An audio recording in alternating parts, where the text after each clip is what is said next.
जान हथेली पर रखकर वो सबको महामारी से बचा रहा है। वो पैसे नहीं साहब, लोगों की दुआएं कमा रहा है।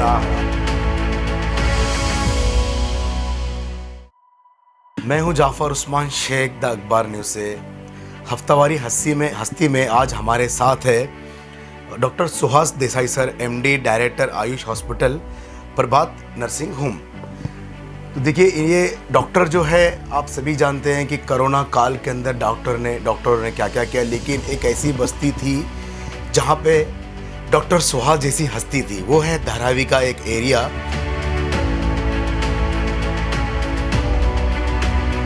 उनके लिए एक मैं शेर अर्ज करना चाहूँगा सर आपके लिए। जान हथेली पर रखकर वो सबको महामारी से बचा रहा है। वो पैसे नहीं साहब, लोगों की दुआएं कमा रहा है। जो लोगों को कोरोना के डर से बीमारों को तड़पता छोड़ देते हैं, डॉक्टर सुहास उनको कठोर दिल वालों को इंसानियत का सबक सिखा रहा है। बहुत बहुत स्वागत है डॉक्टर सुहास सर आपका हमारे चैनल द अखबार के लिए। तो सर, एक तो ये महामारी का जो काल था काफ़ी लंबा रहा और अभी भी चल भी रहा है। और जहाँ पे आप हो, जहाँ पे हमारा एक हॉस्पिटल है आयुष हॉस्पिटल, जो बीचों बीच है धारावी के, जो धारावी इंटरनेशनल लेवल पे लोगों को ये पता चला है कि धारावी के अंदर बहुत ज़्यादा पेशेंट थे और धारावी ऐसा एरिया था कि सबसे ज़्यादा पेशेंट वहीं से निकल रहे थे। तो क्या कहेंगे साहब इस बारे में सर? धारावी में जो पेशेंट का लोड था वो बहुत ही ज़्यादा था। तब इनिशियली ये सब जब भी चालू हुआ अराउंड फेब के महीने में, तो इनिशियली इतने पेशेंट्स नहीं थे और ऐसा कंसेप्ट था कि हाँ चलो स्लम्स में कैसे है कि बहुत सारी छोटी मोटी वायरल डिसीजेज होते रहते हैं पेशेंट्स को, तो पेशेंट्स की इम्यूनिटी अच्छी रहेगी। तो इसके लिए ऐसा सोचा गया था कि हाँ कोरोना का जो प्रादुर्भाव है धारावी में ज़्यादा दिखेगा नहीं। तो हम लोग वैसे देखे जाए तो फरवरी और overall Feb and March beginning तक काफ़ी रिलैक्स है, लेकिन मार्च के बाद जो पेशेंट्स चालू हुए,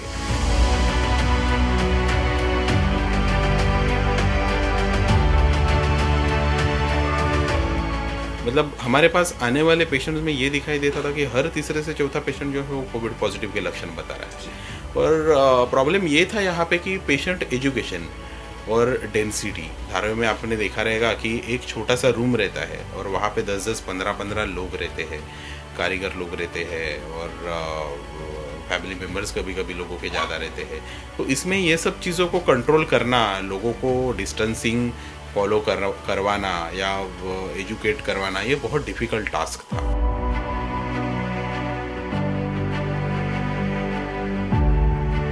धारावी जो एरिया स्लम एरिया है, काफ़ी जो मज़दूर है जो एक साथ रहते हैं, साथ में रहते हैं, सोशल डिस्टेंसिंग जो वो हो नहीं पाता था। ऐसे काल में डॉक्टर सुहास ने जो काम किया जो धारावी के अंदर, वो लोगों ने बताया हमें कि हाँ यहाँ पे सारे हॉस्पिटल बंद थे, कोविड का जो कोई पेशेंट ले नहीं रहते, लेकिन वैसे उसी हाल में, उसी परेशानी के बीच डॉक्टर सर ने बहुत ज़्यादा काम किया। ये हमने लोगों से सुना, आप तो बता नहीं रहे, लेकिन लोगों से कैसे मैनेज किया सर आपने इस चीज़ को? ये करने का जुनून था कि ये कैसे है कि ये जो चीज़ हुई है वो बोलते वंस इन लाइफ टाइम, मतलब ज़िंदगी में एक ही बार होती है और उसमें जो हमसे बेस्ट बनता है वो करना था, ये सोच के चले थे। वैसे तो कंडीशन ऐसी थी कि मतलब अभी घर वाले हैं, फैमिली है, माँ है, वो तो बोलते थे कि धारावी में जा ही मत, क्योंकि न्यूज़ में सब फ्लैश हो रहा था धारावी ऐसे है, सब 10 फ़ोन आ रहे थे। लेकिन हमने सोचा था कि नहीं, करना है, ये समय है और इसमें करके दिखाना है, क्योंकि ये अपॉर्चुनिटी बाद में ज़िंदगी में मिलेगी नहीं मिलेगी मालूम नहीं।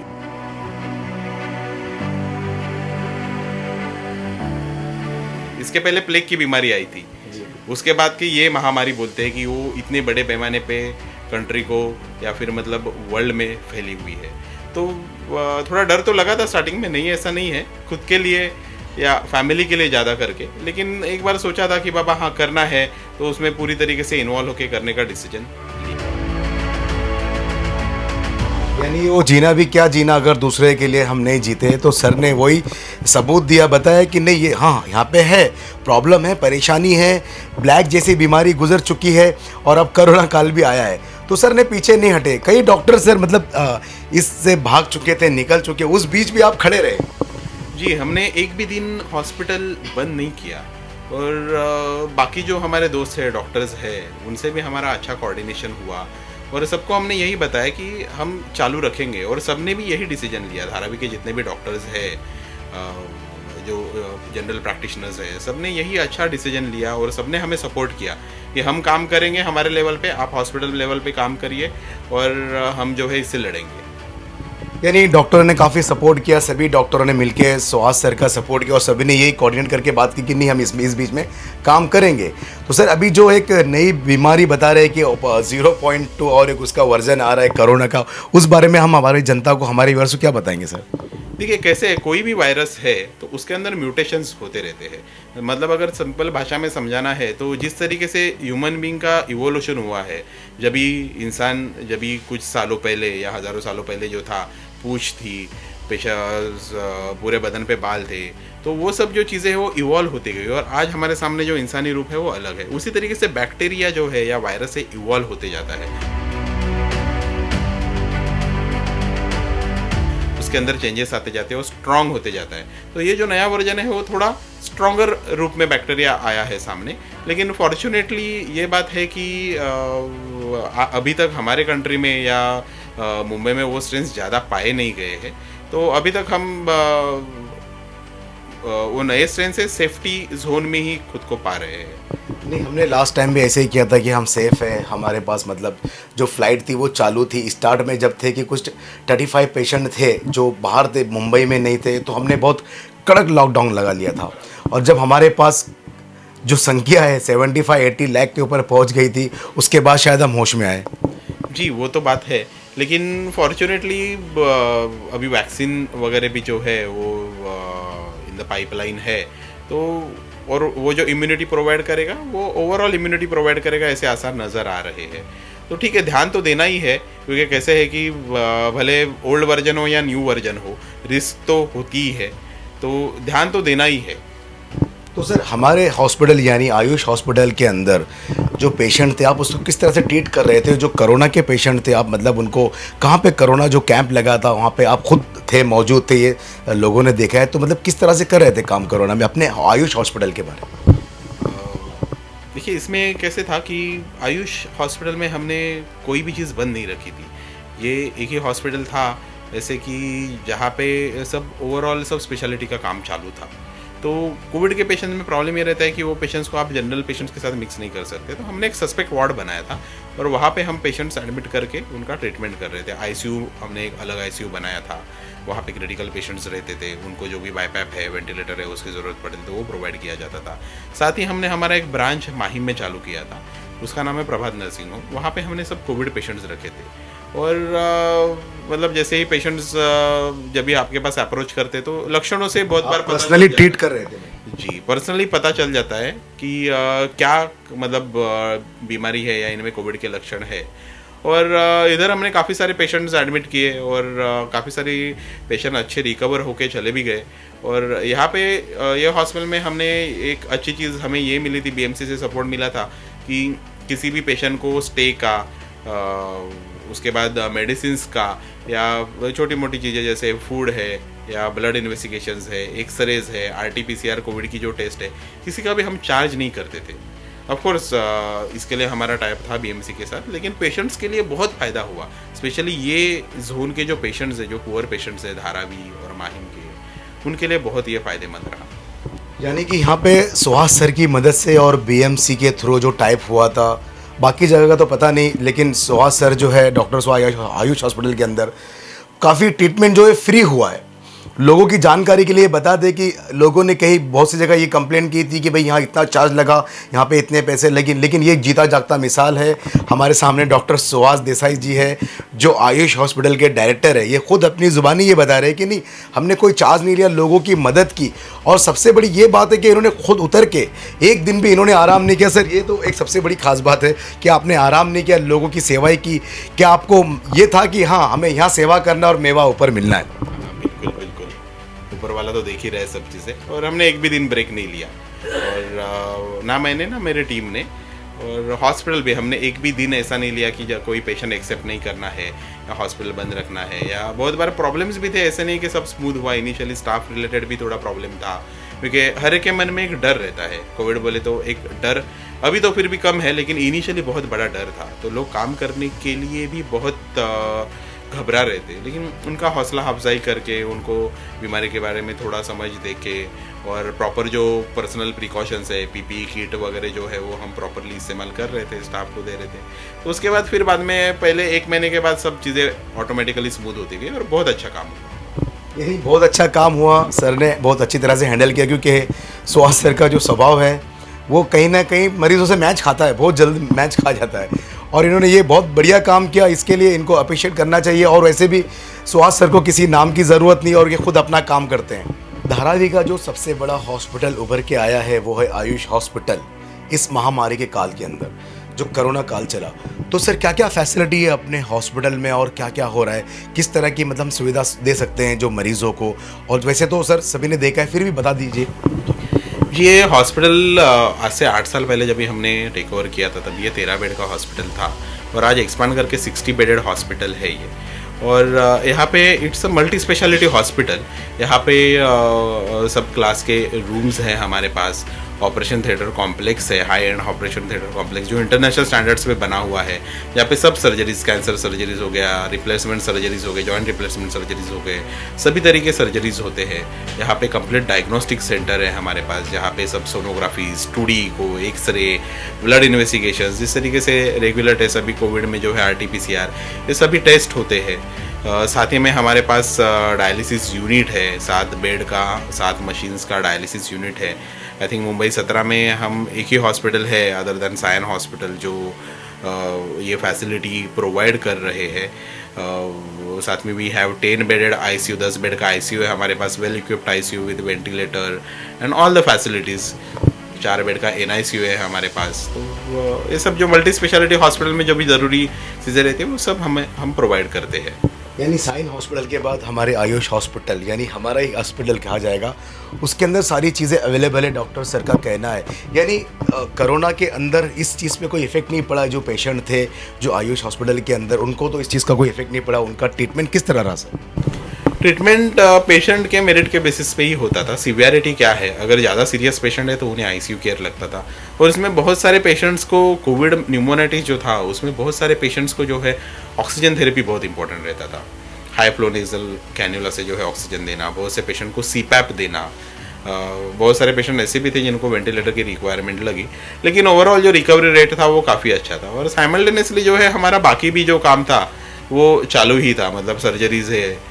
और क्योंकि कैसे कि सिर्फ कोविड केयर तो आपने दे दिया, लेकिन उसके अलावा बाकी जो केयर रहता था पेशेंट का, बाकी पेशेंट तो है, पेशेंट्स की डिलीवरीज है, किसी का समझो किसी पेशेंट को अपेंडिक्स है, किसी पेशेंट को मलेरिया के कारण फीवर आ रहा है, तो वो इलाज भी चालू था। इसमें जो हमारा सेकंड यूनिट जो बना था प्रभात नर्सिंग होम का, उसकी वजह से काफ़ी फ़ायदा हुआ कि हम कोविड के पेशेंट सैग्रीगेट कर सके और वहाँ पे जो है हम उनका इलाज कर सके, और यहाँ पे हम थोड़ा मल्टी स्पेशलिटी लेवल का ट्रीटमेंट कर सके पेशेंट्स का।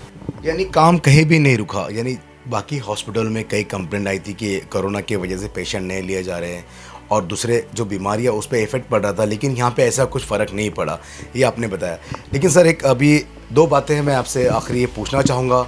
जो कोरोना का चला, हमारा सब्जेक्ट जो है कोरोना के ऊपर ही था, कि जो पिछली बार जो कोरोना गुजरा है अब उसकी क्या स्थिति है, और आने वाले दिनों में क्या इसके फिगर कितने कम हो रहे हैं, बढ़ रहे हैं, ये थोड़ा संक्षिप्त में शॉर्ट में बताइए। जी, सबसे पहले तो मैं धारावी की बात करूंगा। धारावी में तो पहले ऐसी कंडीशन थी कि लोग आने के लिए डरते थे, मतलब इतना हाई नंबर्स में पेशेंट्स मिल रहे थे। लेकिन अभी मैं बताऊंगा कि मुंबई में सबसे सेफ धारावी है, सबसे कम केसेस धारावी में मिल रहे हैं, और कहीं ना कहीं इसका श्रेय आपको भी जाता है सर।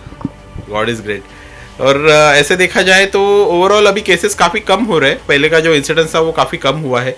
पेशेंट्स का जो सिवियरिटी था बीमारी का, डिसीज़ का, जिसमें पेशेंट्स का बैड होना या मतलब रेस्पिरेटरी फेलियर में जाना और मोर्टालिटी होना, ये भी काफ़ी कम हुआ है उसके साथ। और ओवरऑल ये जो बीमारी है अभी कंट्रोल में आती हुई दिखाई दे रही है।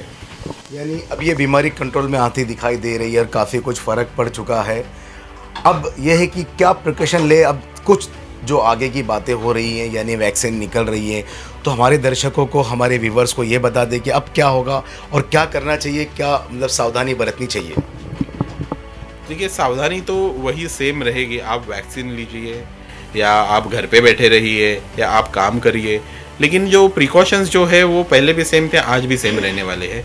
आपको सोशल डिस्टेंसिंग मेंटेन करना है। आपने भले वैक्सीन लिया है, लेकिन इसका मतलब ये नहीं है कि आप कैरियर नहीं बन सकते हो। आप खुद सेफ हो सकते हो, लेकिन दूसरे के लिए आपको अगर सेफ्टी मेंटेन करना है तो आपको जो मैं है यहाँ पे रुकता हूँ कि सर ने एक बहुत बड़ी बात बताई है कि ये बहुत ज़रूरी है हमारे लोगों को सुनने के लिए, समझने के लिए कि आपने अगर वैक्सीन ले भी ली तो आपको सोशल डिस्टेंसिंग मेंटेन करना है, प्रिकॉशन लेने ही है, सैनिटाइजिंग करना ही है। ये बहुत ज़रूरी था। ये सभी को याद रखें कि सर ने खुली तरह से ये बता दिया कि आपको, यानी आप ये समझ लें कि वैक्सीन हमने ले लिया और आप कुछ भी कर सकते, ऐसा नहीं है। बिल्कुल नहीं है, ऐसा बिल्कुल नहीं है। और ये जो प्रिकॉशंस है वो सोशल और पर्सनल दोनों लेवल पे आपको लेने हैं। सोशल डिस्टेंसिंग आपको मेंटेन करना है। आप जब भी बाहर जाते हो तभी जिम्मेदारी से आपको पेश आना है। क्राउडिंग नहीं करनी, जितना हो सके उतना आपको क्राउडिंग नहीं करनी है। और पर्सनल लेवल पे आपको रेगुलरली आपका जो हैंड हाइजीन है वो मेंटेन करना है। आपको मास्क यूज़ करना है, सैनिटाइज़र यूज़ करना है। तो ये दोनों लेवल पे अगर प्रॉपर प्रिकॉशंस रखे गए तो फिर आई थिंक जो है ये बीमारी और जल्दी से कंट्रोल में आके शायद से 0 लेवल पे ऑल इंडिया लेवल 0 भी आ सकता है। तो डॉक्टर सर ने हमें बहुत अच्छी तरह सारी बातें समझाई। हमारे दर्शकों को, हमारे व्यूवर्स को ये चीज़ें समझनी चाहिए कि वैक्सीन आ गई तो इसका ये मतलब नहीं कि आपने वैक्सीन ले लिया आप कुछ भी कर सकते हो। सारी बातें बताई, जो कोरोना के अंदर कैसे क्या काल गुजरा, क्या हालात थे, कैसे थे, वो भी बताया। और सबसे ज़्यादा इम्पॉर्टेंट बात ये है कि इंटरनेशनल लेवल पे सर धारावी जो है एक उसको कोड किया गया था कि धारावी के अंदर बहुत से पेशेंट निकल रहे हैं। धारावी हर न्यूज़ चैनल के ऊपर चल रहा था कि धारावी के अंदर ये मामला था। लेकिन उसी धारावी के अंदर जो डॉक्टर सुहास सर है वो उभर के आए और उन्होंने लोगों की मदद की। मैं लोगों से, जनता से और ये अपील करूंगा कि देखिए ऐसे डॉक्टर जो हैं हमारे समाज में है, इनको अप्रिशिएट करें, इनका इस्तेकबाल करें, इनका स्वागत करें। ख़ास करके जो ऐसे एरिया में, स्लम एरिया में, धारावी जैसे एरिया के अंदर जो बहुत सेंसिटिव एरिया था, जिसमें बहुत ज़्यादा नाम हो गया कि धारावी के अंदर इतने पेशेंट नहीं। मुंबई अगर कहीं ना कहीं बदनाम हो रहा था तो वो उसका रीज़न था धारावी, और वही धारावी के अंदर अब पेशेंट नहीं रहे। तो बहुत बहुत शुक्रिया, बहुत बहुत धन्यवाद सर आपका। आपने इतना कीमती समय हमारे द अखबार न्यूज़ के लिए दिया। एक लास्ट ये है कि द अखबार न्यूज़ से आप क्या अपील करेंगे और दर्शकों से क्या बताएंगे, प्लीज़। ज़रूर आपको सबको वैक्सीन जैसे ही हमें अवेलेबल होते हैं तो वैक्सीन लेना बहुत मस्त है। और साथ ही में जो है वैक्सीन लिया या मतलब बहुत सारे पेशेंट जैसे कि हाँ हमें कोविड हो गया है तो हमारी इम्यूनिटी डेवलप हो गई है, ये गलतफहमी में नहीं रहना है। बहुत सारे पेशेंट जो है री इन्फेक्शन के भी उभर के सामने आ रहे हैं। तो आपको जो पर्सनल और सोशल प्रिकॉशंस लेने हैं वो हमेशा फॉलो करने ही है। तो पर्सनल जो है सारी प्रिकॉशन लेनी है, सर ने बता दिए। तो द अखबार के जो व्यूवर्स है, जो चैनल जो देखते हैं, वो ये बात सुन ले कि ये प्रोग्राम हफ्तावारी हस्ती, ये आप ही हस्ती आप लोगों के लिए लेके आए थे। हमारे साथ थे डॉक्टर सुहास एमडी, डायरेक्टर है आयुष हॉस्पिटल के और प्रभात नर्सिंग होम के। इनका बहुत बहुत धन्यवाद, शुक्रिया। मैं बहुत शुक्रगुजार हूँ डॉक्टर सर आपका, इस हफ्तावारी हस्ती में आपने हमें इतना अपना टाइम दिया। तो ये हफ्तावारी हस्ती के आज हस्ती के थे डॉक्टर सर। तो मैं हूँ जाफ़र उस्मान शेख, द अखबार न्यूज़ से।